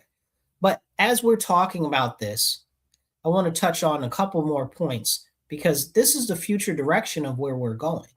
Let's bring it back to the situation with Minnesota and the immigration and stuff like that. What's happening with the immigration is not just happening in the US. It's happening in the European Union, outside of a couple of countries like Hungary, Poland, and I forget the other two. There's like two more. Maybe it's Lithuania and one other one. Like, they're the only ones who didn't let in all of these foreigners into their nation, and they don't have this issue with all of these demographics and the destruction of their nations. It's crazy. And they tried to take out, what's his name? I can't remember the name. The president of Hungary, they tried to assassinate him. They tried to assassinate, where's the other guy from Slovenia? That's another country. Slovenia, they tried to assassinate him. They're over there trying to overthrow Slovenia now. They just tried to say that the UN wasn't going to recognize the election results and all of this because they're trying to topple their government again, because these people don't want to be beholden to the EU. They don't want to be beholden to all of this nonsense with all of this globalist loss of sovereignty trash. And that's what these crazy people over here in the US are pushing for, and they don't even see what's going on. They don't even see what's going on. They're serving the purpose of the globalists. If you're going to tear down the country, the United States of America, right? Let's play this out. Let's play this out, right? We got the socialists and these communists that are talking about, oh, we want to overthrow the government. We want to overthrow America, blah, blah, blah, for our interests, which don't actually match up with the American way of life or American history. Okay. You want to do that and replace it with what? Communism, socialism. Okay, cool. You want to do that, and what's going to happen to our country? How are you going to run the United States through a completely closed, centralized government? It's not going to happen. It's not going to happen. It's not physically possible. The country is too big, too populous, and you would need complete surveillance control over everything. Oh, wait. They need complete surveillance control over everything to do that. Interesting. Some other people are trying to push surveillance and the creep of surveillance on the other side. How is it that they're both working towards the same goal? Interesting. Something to keep in mind. And this is a conversation. You don't have to be on the same side to be using the same situation or the same method. That's what needs to be noted.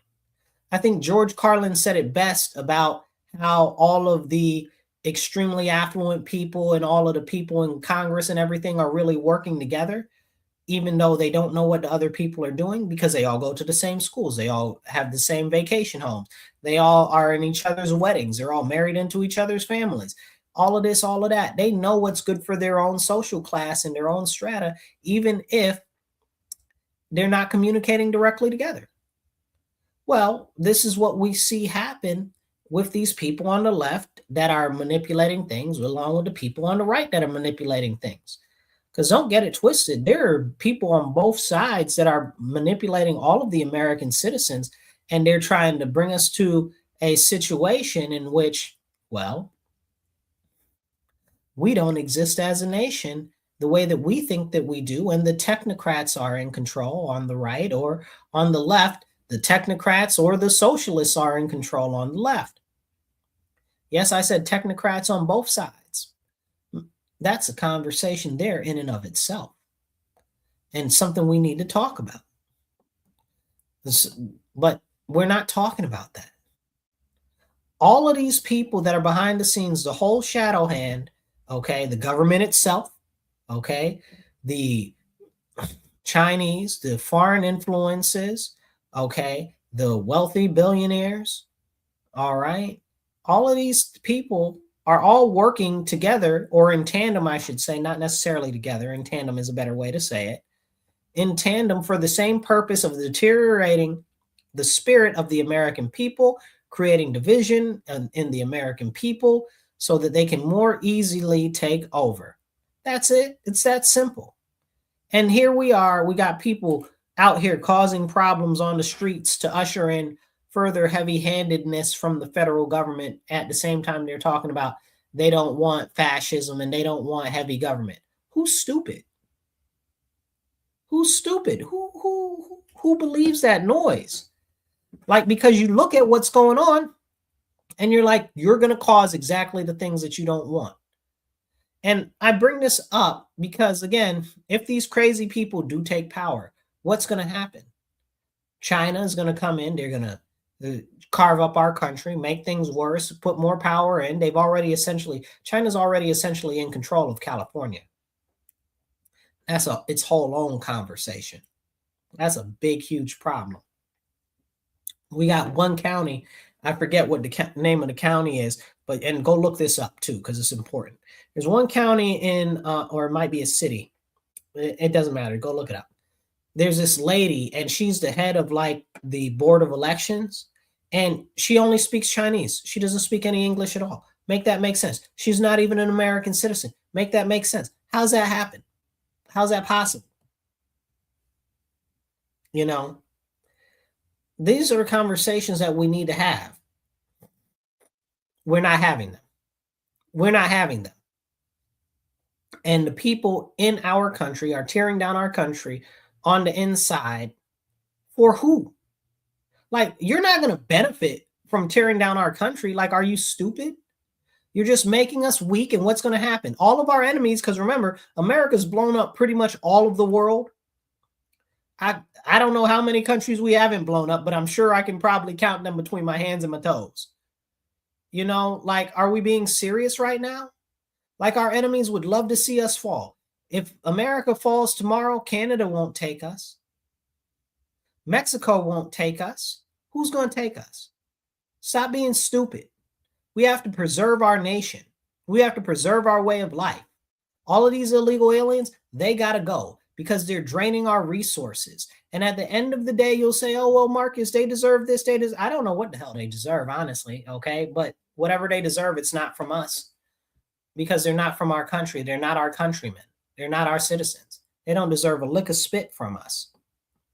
That's how serious this is. Because what you guys don't realize is what the CBO, which is the Congressional Budget Office, and the OMB, which is the Office of Budget and Management in the federal government, is saying that the AI and the machines are going to take all of the jobs in the country. They said like up to 70% of the jobs by 2030. By 2030, that's like 4 years away. Like, are we serious right now? That's like 4 years away. The federal government, even though nobody listens to them because they actually talk numbers and facts, even though nobody listens to the OMB and the CBO, they're still right. They're usually right, by the way. So when they're out here talking about all of the machines and the AI are going to take our jobs, we need to listen. But you know what? Don't even listen to them. Listen to the money man, Jamie Dimon. Jamie Dimon is the CEO of JP Morgan Chase, if you don't know. One of the biggest banks in the world and the biggest bank in the United States of America. He was at Davos too, okay? And he was at the World Economic Forum talking about, he said this is a quote from him, semi-quote.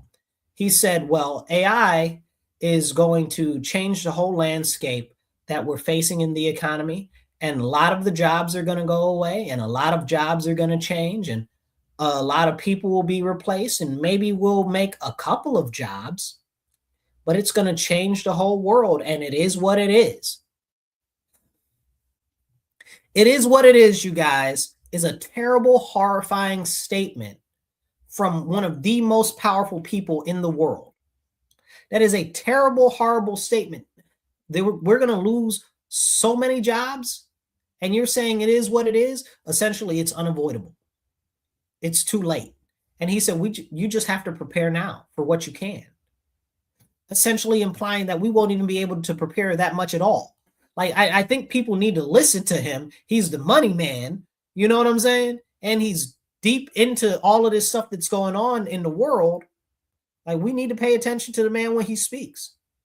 Like, he's just echoing exactly what OMB said, exactly what budget, the Congressional Budget Office said, and people aren't listening. Y'all got to wake up, and people are like, oh, well, the trades are still going to be there. How long? How long are the trades going to be there? 5 years, 10 years after that? All of these robots are humanoid robots that they're building. Some are job-specific robots, but a lot of them are humanoid, like the Tesla robot, like Atlas, like a lot of these other robots that are out there. I can't remember the other one that has like the muscles and stuff like that. Like, it's got like this whole system of muscles that are used through fluid muscles, and they've got another one that does like air compression muscles. It's crazy where we're going with robotics, but they're humanoid. So anything that a human could do, essentially they could do better and faster. So we need to really be concerned about how our economy is going to look in another couple of years. So what they're all really doing right now is they're pushing this nonsense on us now so they can destabilize us now before that chaos hits, so that they can have everything in order so that they're protected. And who suffers? Us. the American citizens, the everyday people, because everybody's distracted talking about, oh, red team, or oh, blue team, oh, Democrats, oh, Republicans. And in the meantime, you missed that they're doing everything that they can, putting in all of this nonsense that is going on to destabilize what's happening in our nation so that we can't even see or think about what's going on. Why? Why? We need to see what's going on. We need to pay attention. Oh, somebody said it was Romania. Romania was the one that I was talking about where they tried to assassinate. No. I think it was Slovenia also. I think it was Romania and Slovenia. They tried to assassinate the guy. They tried to assassinate the Hungary dude too. I like that dude. Viktor Orban, I like him. But I do think you're right about Romania. I think some crazy stuff's going on in Romania too. But Slovenia? Yeah, Slovenia. I was going to say Slovakia, but I don't think. Maybe something's going on in Slovakia too. I don't know. I think one of those isn't a country anymore, but I can't remember which one. There's so many countries over there and they change like every couple of years. So I don't remember completely. But I'm pretty sure it was Slovenia, and something just happened in, I don't remember. I'm not even going to sit here and play. So something happened in another country also in Europe. Whatever. It actually was kind of serious. I just don't remember. I wasn't going to talk about that tonight. But thank you. I appreciate you. As we have this conversation about the AI taking over, Jamie Dimon telling us, what happened? Is it still going? My screen looks like it froze. So I hope the video is still going. Anyway, I'm going to keep talking and we'll see if it's going on. I don't know what's going on here. Something seems to have happened to the video.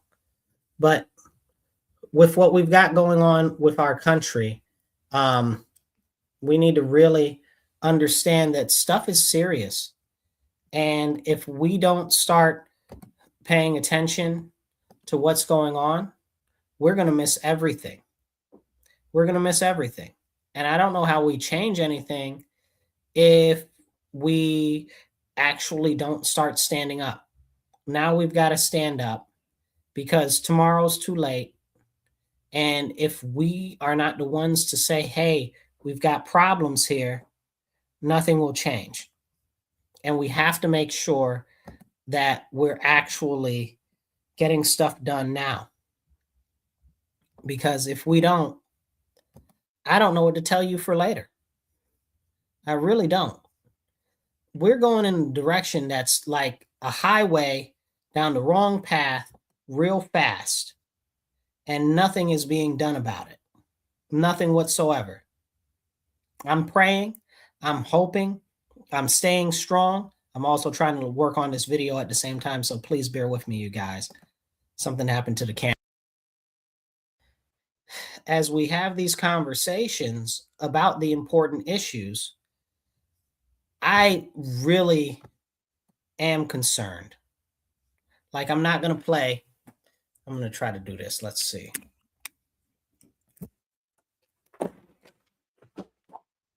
So as we have these conversations about the serious issues that we have going on, let me try to change the camera to the other side here. Excuse me with my issues with my technology right now.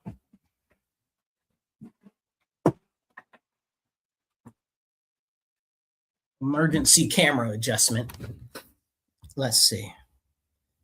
We'll fix that in a minute. Change this here. Here we go. Let's see. All right, there we go. We are back, you guys, back in action. All right, excuse the camera issue.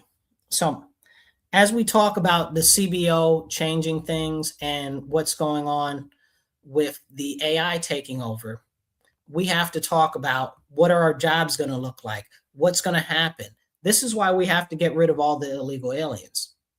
Because if we do not get rid of the illegal aliens, we're not going to have enough of an ability to actually service our own citizens. And that's a conversation that's not being had. Why, Marcus? Why should we get rid of all the illegal aliens? Well, it's very simple. If we don't get rid of them, we're going to be having them versus our own citizens. The whole reason why the illegal aliens and more immigrants keep to pour into our borders is because the people in power want them to pour into our borders. Why? Ask yourself why. Why? It doesn't generally help America for all of these foreigners to come in. So why would they want that to happen? It's real simple. They want to create a class that's separate from American citizens that they can use for whatever they want, that'll be beholden only to whoever's paying them. That's why they want these illegal aliens. That's why they want these foreigners. That's why they want them all here. That's why they want them all now. And this is something that's not being talked about. And this is why I want them all gone. Because I don't want to compete with them. I don't want to have to go to war with these other people that are already agents inside my own nation. Like, people are not paying attention.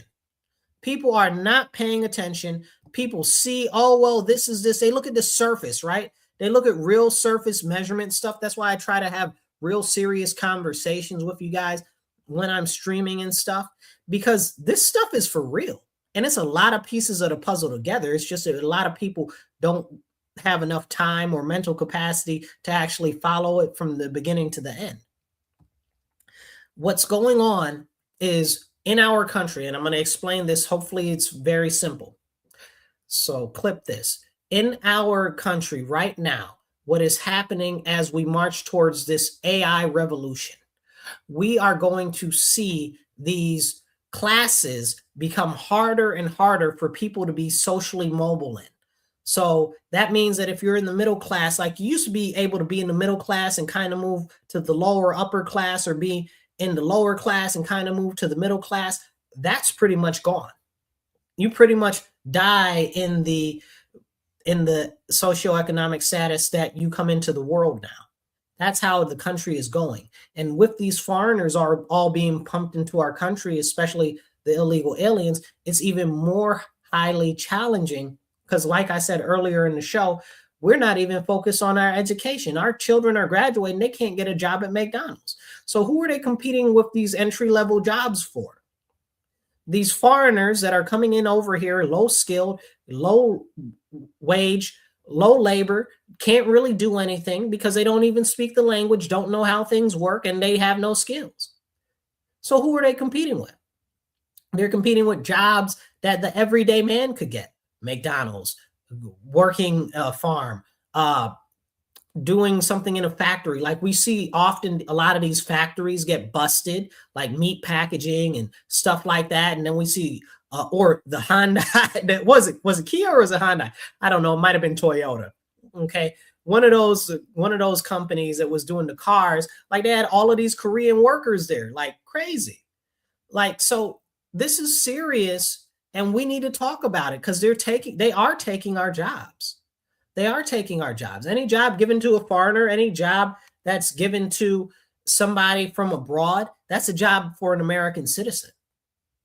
And we need to do everything to keep those jobs firmly in place.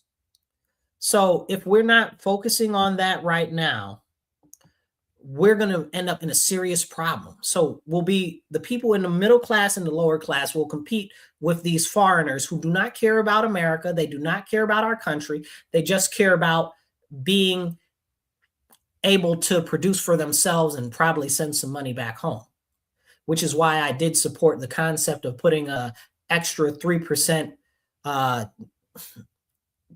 do you call it? 3% cost on anybody that sends money overseas. I thought that was very ingenious. That's important. We need that. And then Congress was like, oh, don't do that because they skimming too. Whole nother conversation. But that's important.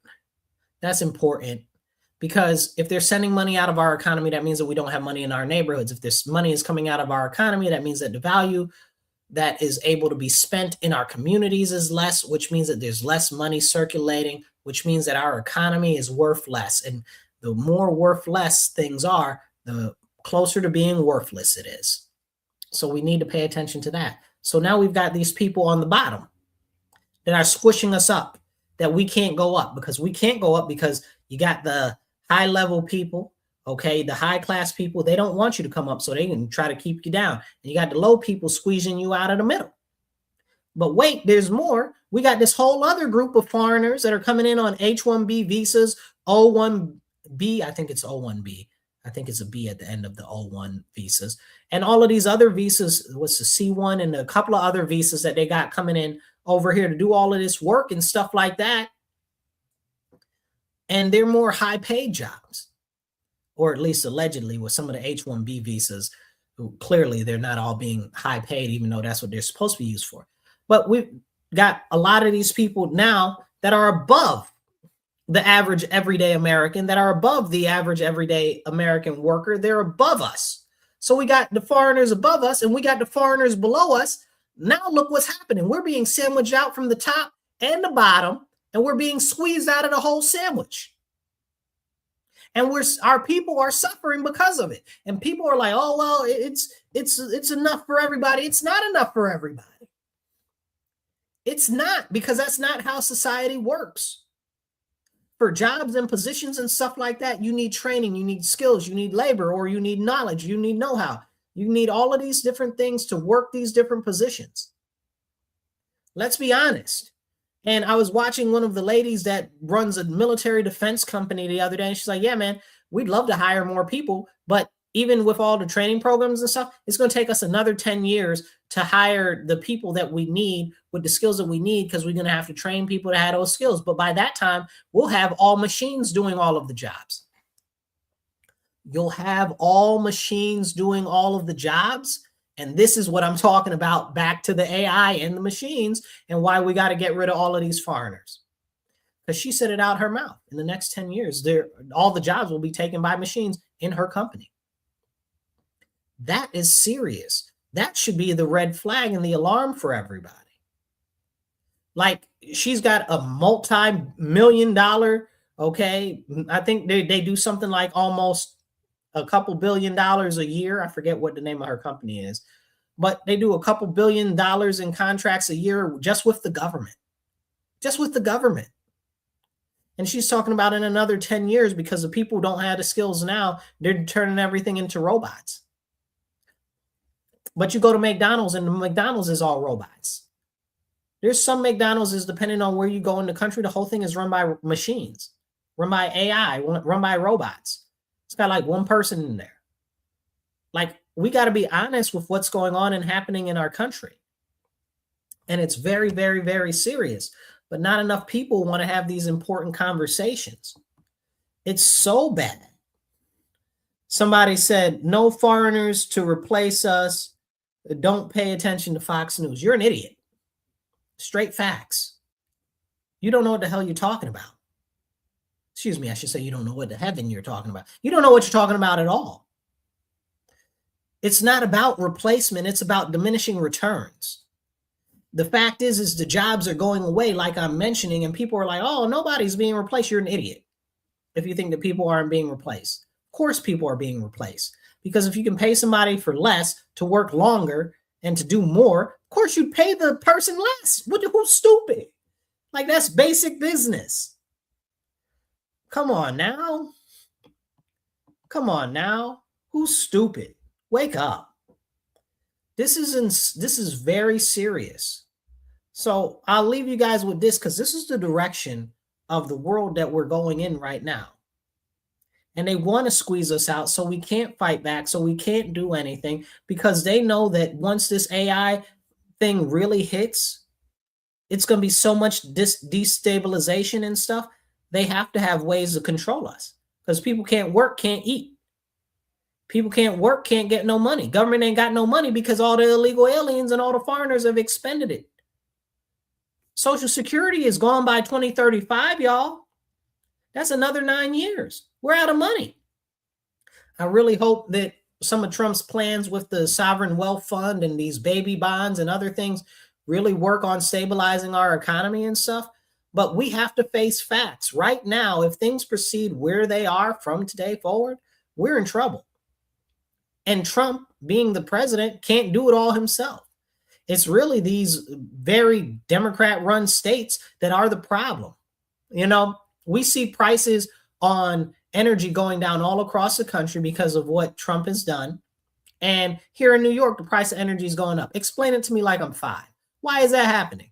It's very simply happening because of the policies that have been instituted by these Democrats in New York State. Trump's got no control over New York State. He can do what he can on the federal level, but the people that are hurting us in New York State are the Democrats and their policies and their regulations and their taxes, which are bananas. But can we talk about that? We need to. We need to. Trump is not the savior. Trump is not going to save everybody. He's going to do what he can in the position to do what he can. But it's us that need to get active in our different areas, our different states, our different localities, and stuff like that. Because the president can't do anything, no matter what these crazy people outside running in the streets that hate Trump so much think that he can do. One of the biggest problems is Congress. I talk about them all the time. I think almost all of them need to get tipped over and poured out. But secondary to Congress, it's the state level governments that are the problem. And we really need to have that conversation. We really are in a very serious situation. We need to stand up and pay attention to what's going on. These distractions between the Democrat and the Republican are all ways to usurp us as sovereign individuals. They don't want us to have the power. That's why the state keeps putting in more laws and more provisions. And this is important. It really, really is important. People don't want to talk about it. We see what's going on again, and this is important to me. The Second Amendment is very important. We've got these people in Minnesota right now out there, open carry, this, that, and the third, all things that I support. But they're out there saying that people should shoot the ICE. Are you dumb? Are you trying to get them to put more Second Amendment limitations in place? Are you trying to make it so that the policing on the federal level goes even higher and more serious? Like, are you stupid? Like, are you trying to cause problems for us? Like, yes, they are trying to cause problems for us, and people need to wake up and pay attention to what's going on.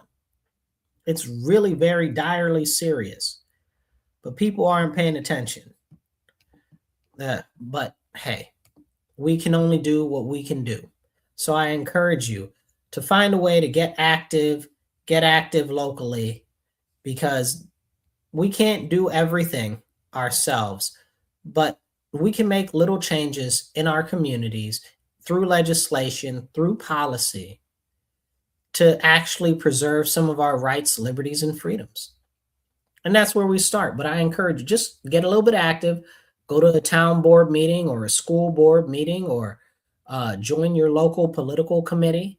Because if we don't do anything, nobody's going to do anything. And don't fall in with this whole, my team nonsense. You got to remember, the bigger picture is the government is out for itself. It's not about individuals in the government. It's the government itself is its own living entity organism. Okay.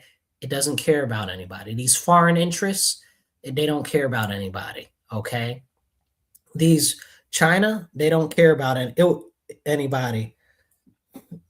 It's these other people that are out for themselves. They don't care about anybody. They don't care about anybody. We have to stand up. We have to get active. I don't care what anybody says about these illegal aliens. I don't care what anybody says about, oh, we need to stand up against authoritarianism. Listen, I lived through COVID. I don't know how old you were when you lived through COVID, okay? But I figure most of you were of cognizant ability, like you had some thoughts in your head, you can think. And if you lived through COVID, you saw people saying that you needed to check your passport, your Vax pass, to go into a store. They told you to call and inform on your friends and family during Thanksgiving if they had more than 2 people over for Thanksgiving. And we're going to act like that didn't happen. Like, these are the same people that supported that are out here talking about, oh, we're anti-fascist. No, you're not. You are the fascists. Stop playing in my face. I remember what happened during COVID. Now Hawaii is talking about, Oh, they want the people that are concealed carry permit holders to wear an orange band on their arm. You want the people that are concealed carry holders to wear an orange band on their arm in Hawaii? That's what you want to do? Like, and these crazy crackpots are out here talking about, oh, we don't want fascism and we don't want we don't want all of this, we don't want all of that. Clearly you do, because when this stuff pops up, you don't got nothing to say. Nothing. Here in my city, we got, it's a lot of them are very far left, right? We got an area of the city, it's called the East End, and they shut it down last year, or maybe it was the year before last, right in the winter time. They shut it down and they said that you got to show your ID to get into a public neighborhood. You make it make sense. And where were all of these anti-fascist people then? None of them spoke up about that. None of them had nothing to say. It's because none of this stuff is organic. These people don't have a single solitary thought in their mind that goes against the narrative that is being pushed to them online and through the news. Now, don't let me say that, make that sound like, oh, well, the Republicans or the people on the right have everything all together. A lot of the people are just going along with a lot of the stuff that's going on there too. It's just way worse on the left because the lefts are in bed with the globalists and they don't even see it. They're serving the globalist interests 100%. But this is the problem. And never forget that the globalists are one of the fingers on the shadow hand. Like, this is very important.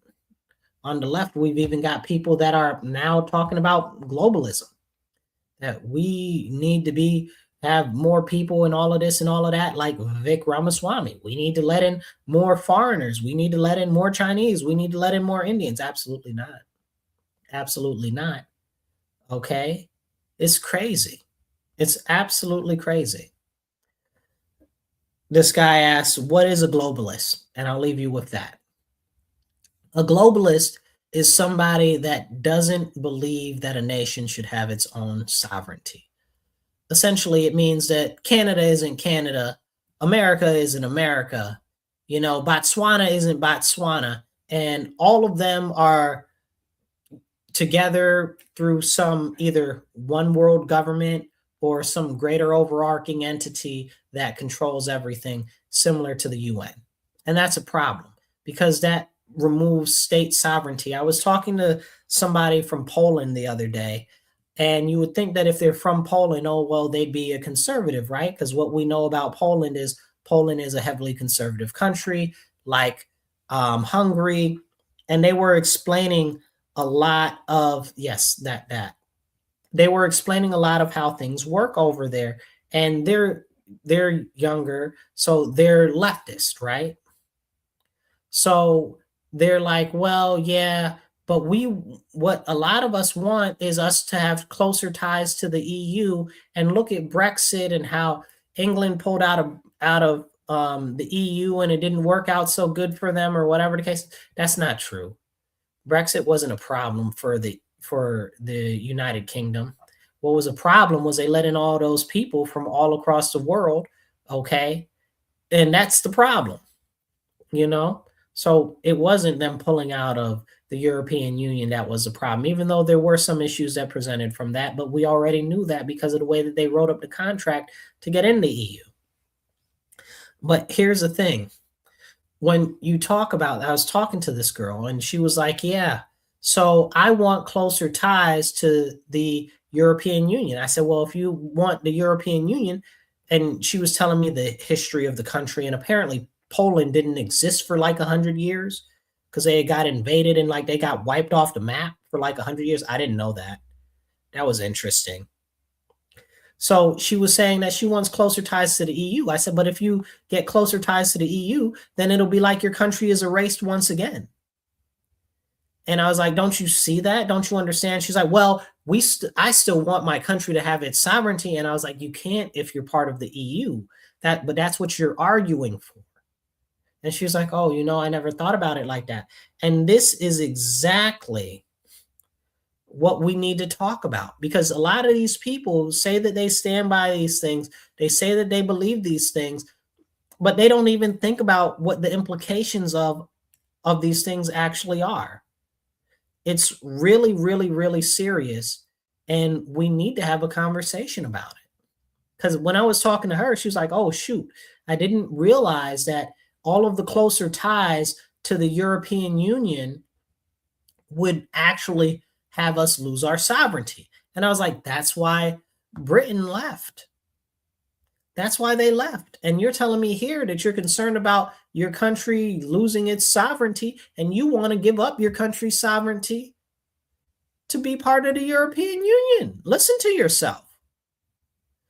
And it hadn't dawned on her that with the positives that come along with joining the European Union, because she was like, oh, well, free trade and free transportation, like not free transportation, but you can go through all of the countries with one passport. So, and she'd never put it together that that would lead them to losing their sovereignty. And that's what's going on with these globalists in the United States right now.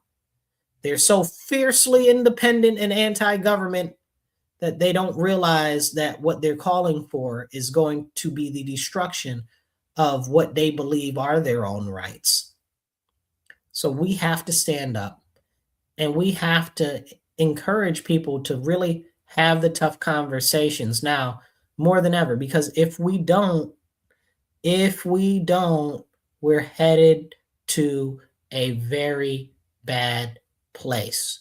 All right, you guys, I'll catch you guys later. Please share this video, hit the like button, and make sure that you get the message out there.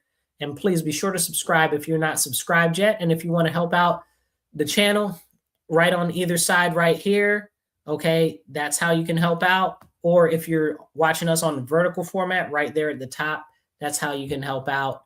Okay, I'll catch you guys later. Remember, stand up, speak up, don't shut up, take action. Be blessed and be well.